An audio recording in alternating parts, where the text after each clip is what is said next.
How is your day going so far? My name is Yevhen. I work at Appliance Fix Lab in Winnipeg, a local Canadian appliance repair company. It's time to fix Admiral appliances. In this video I will show the process of diagnosing and repairing an Admiral AT80000 dryer that doesn't turn on. This dryer repair and maintenance video was filmed in the Minto area of Winnipeg. The stated cause of the malfunction: the dryer does not turn on. I begin diagnostics. Using a multimeter, I check for electrical voltage at the input to the dryer.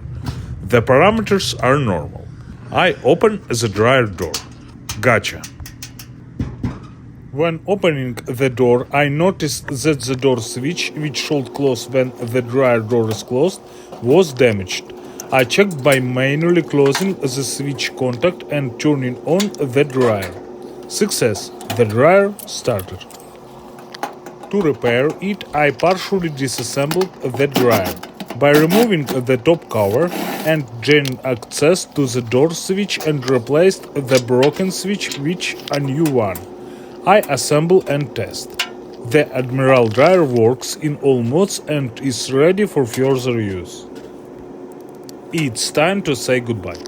If you have questions about repairing an Admiral dryer or questions about any other appliances, shoot us a comment, and the Appliance Fix Lab team will answer them. I advise you to click the subscribe button right now, so as not to miss the next fascinating and informative series of video reviews on servicing appliances in Winnipeg. You subscribe and like. I make new videos on appliance repair and maintenance.